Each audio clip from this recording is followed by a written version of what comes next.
This is one of the worst episodes of Smackdown I have ever seen in my life. Bar none. This was atrocious, terrible, and revolting. And there's a specific segment, sorry about that, I will get to. I am Boss Op86, I'm back here with another video, and today I'm reviewing Smackdown that just happened about a few minutes ago. This was shit. Pure, unadulterated horse crap. I swear by God and Almighty Lord, this episode was terrible. Seriously, four matches. Two of them were okay, I guess. One of them barely went 2 seconds. And one of them went for so long that it should not have been as long as it would have. But there was one segment I'm going to tear into. I'll let you know when a rant is coming. If you know, then you know. But anyways, let's get into this review proper. Let's simmer down a little bit. Let's save up the rage, if you will. We start off with a recap of the Universal title situation between Daniel Bryan, Roman Reigns, and Edge. And that whole kerfluffle that happened last week. Edge comes down, cuts a promo. He said that he'll be, keeping an eye on the street fight that's going to happen tonight between Daniel Bryan and Jey Uso. More on that later. And then we cut the commercial break, and then we come back, and then Edge is backstage, kind of saying the same thing. Uso and Gable are in the ring, talking about a fatal four-way that's going to happen next week. It's going to be a WrestleMania Smackdown, I think. It's going to be a fatal four-way for the SmackDown Tag Team titles. It's going to be Rude and Dolph Ziggler, a.k.a. the Dirty Dogs, the Street Profits, a.k.a. Angelo Dawkins and Montez Ford, Alpha Academy, a.k.a. Otis and Chad Gable, and the Mysterios, a.k.a. Dominic and Rey Mysterio. A lot of AKAs going on, not AK-47s. So we get a 8-man tag, Otis and Gable and the Dirty Dogs versus the Mysterios and the Street Profits. It got a little messy at some times, but that's kind of an 8-man tag for you. It was okay, I guess. A little bit of back and forth, a lot of, flippy doodah stuff. But in the end, rolling German suplex by Gable, and then a second row splash by Otis. 1, 2, 3. Okay. They went for their team. Sonya Deville, who looks fantastic tonight, Anna Pierce, and then Paul Heyman joins them backstage. Talking about the match between Daniel Bryan and Jey Uso. Rollins comes down in that vest and that jacket and that shirt and those pants. Seriously, Seth, why does every article of clothing you have looks like it got painted on? Becky, I have some questions. I'm kidding. I like Becky and I like Seth.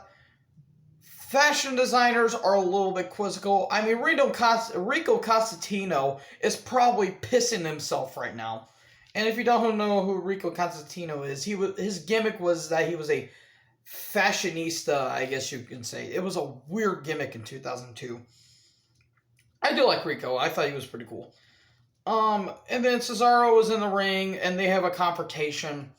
Corey Graves is in the ring in a shirt that was louder than he is. I swear to God, what was that shirt? A lot of weird shirts and questionable fashion designs tonight. When Michael Cole, of all people, has at least a normal suit, you're in for a rough time. Anyways, Cesaro, is making fun of Rollins and all that stuff, and Rollins is, fired up, and, he wants to attack Cesaro, but he's going to wait for Mania. And then Cesaro says, take a swing, and Rollins looks like he's about to undo his jacket, but he doesn't. So yeah, Carmella backstage in a useless segment, but to be fair, it's Carmella, and she's useless in everything. Shayna, Reggie, and Nia with her superior immune system. They walk by. Shayna's in a match with Reginald and Nia, who with their superior immune system. Nia's on commentary, which is a choice. Natalia versus Naya, or not Naya. Natalia versus Shayna. Natalia with Snuka. A Snuka around two women. Please take the elevator. This match barely went 15 seconds. I think it went 12 seconds, I think. I swear to God, this was a very short match by two women I like. I love Natalia, don't get me wrong. And I like Shayna. I feel bad that she's put in this god-awful role with her and had to carry the one-legged buffalo, water buffalo, if you will, Nia Jax. And Reginald, who is extremely talented. Like, seriously, the stuff the guy does is phenomenal. He's being wasted here. And, yeah, Nia attacks. Tamina tries, but she doesn't. She's useless again. And then the Riot Squad come down to attack. They get swatted off, and then Dana Brooke and Mandy Rose, aka the Riot Squad's aka Liv Morgan and Ruby Riot, by the way. And then Dana Brooke and Mandy Rose, they try to attack. That doesn't work. And then Lana and Naomi, they, are kind of standing tall. And then Tamina and Natty, they attack and they stand tall. Then Billie Kay backstage gives Carmella a picture of her. And then Sami Zayn's backstage for his red carpet premiere. Logan Paul shows up. Ladies and gentlemen, please welcome to my rant. Logan Paul in WWE is not a good idea.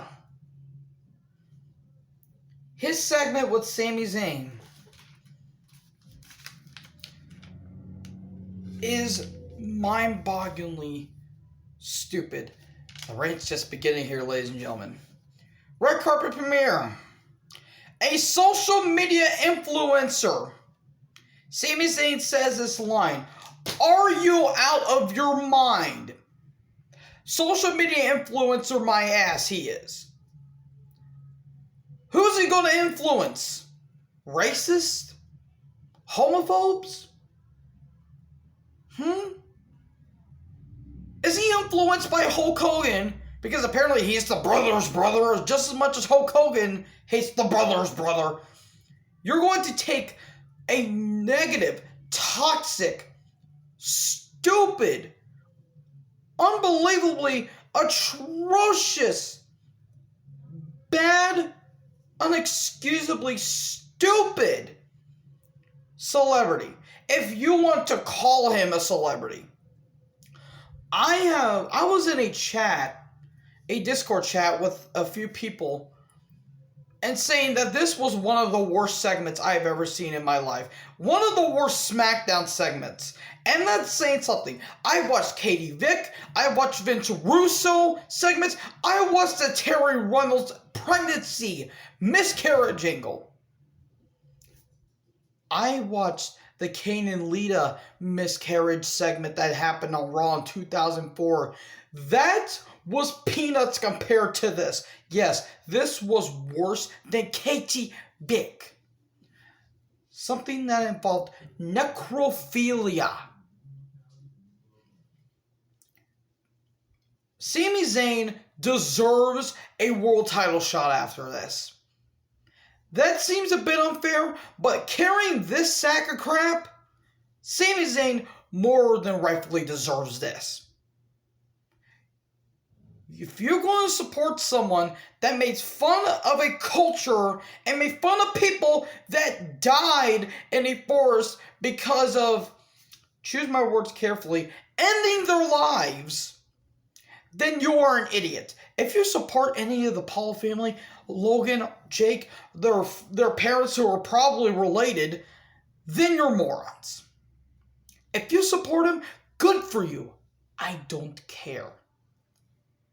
This needs to end. But it's not going to. Because he's going to appear at Mania and he's going to be in Sami Zayn's corner.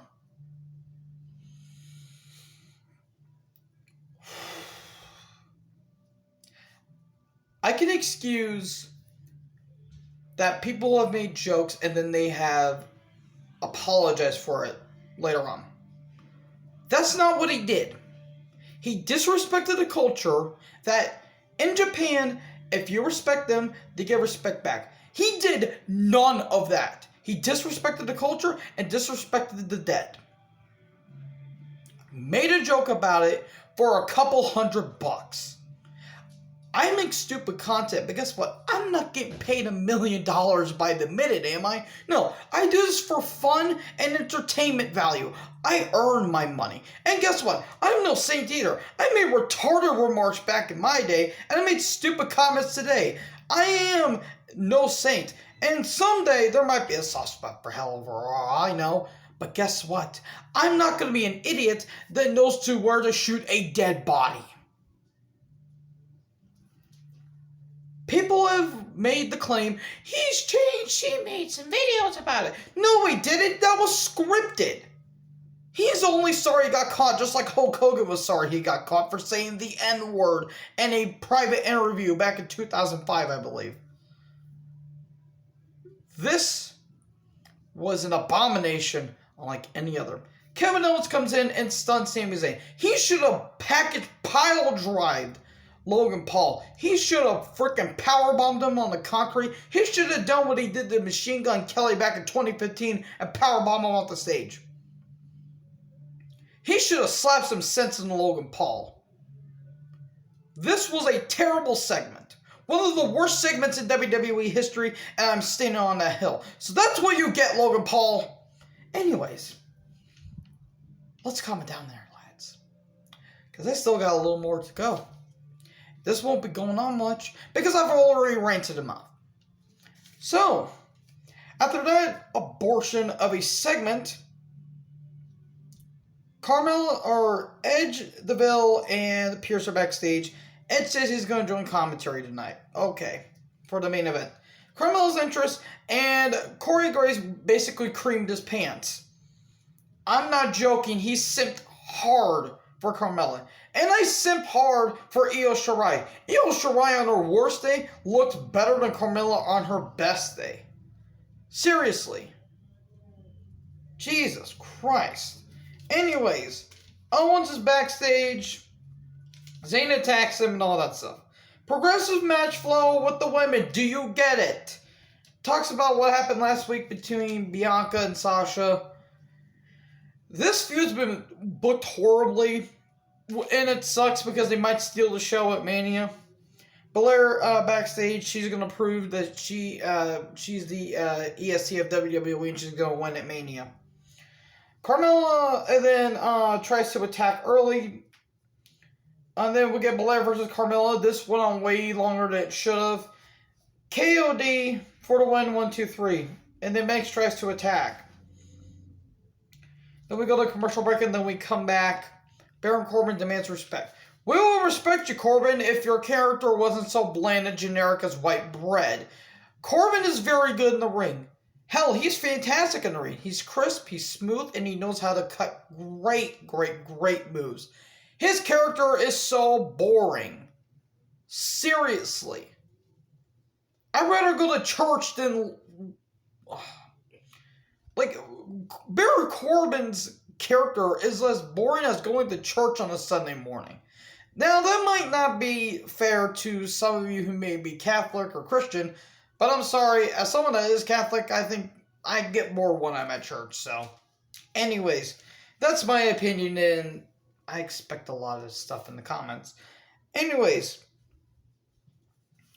So yeah, Cruz is backstage. He challenges Biggie to a Nigerian drum fight. Okay, that's a way to spice up the Mania match, I guess. I have no idea what this is going to be. Probably a street fight, maybe. So yeah, Edge and Heyman backstage. And Heyman talks about mathematics.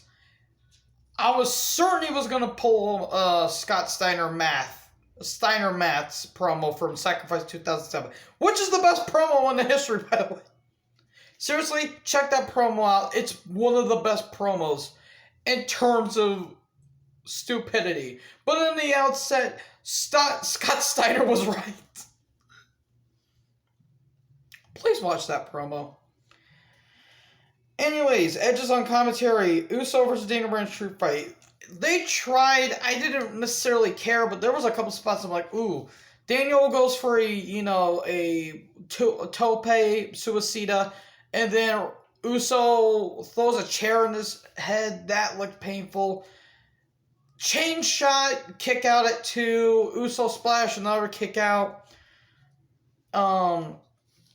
Then Uso tries to do a suplex off the steps, but Bryan reverses it, does a suplex of his own off the steps. Bryan, puts the chain around his arm and then starts, just pounding into an Uso. And man, I never thought I'd get to see a white man with the chain around his arm pound a Samoan again. Delete your research history, kids. And then yes, lock, and then Uso taps out, and then Reigns came out. By the way, I forgot to say that. Bryan wins and he attacks Edge, hits a running knee on him, and then smashes Edge's face into the post. That did look a little brutal. I hope Edge is actually okay. He did sell really well though. Then Bryan stares at Reigns, and then he goes to Reigns, and then Reigns tries to throw a chair. Bryan ducks, running knee to Roman, and then yes lock, and Reigns passes out, and Bryan stands tall. Yeah, I mean, besides that, and probably the 8-man tag, this is what this show gets. For the Logan Paul segment and everything else, hooray! I had to clean that up, but I don't care. Anyways, I expect a lot of hailstorm of comments when I talk about my Logan Paul stuff, but honestly, I don't care. Feel free to give me your hate in the comments. Anyways, what did you think of this episode? Did you think it was good? Did you think it was bad? Let me know down in the comments, and are you ready for WrestleMania? Because I'm sure not, but I'm going to watch it anyway. I am Boss Basics. Make sure to like, comment, subscribe. Join the herd. I'll talk to you guys next video. Peace out.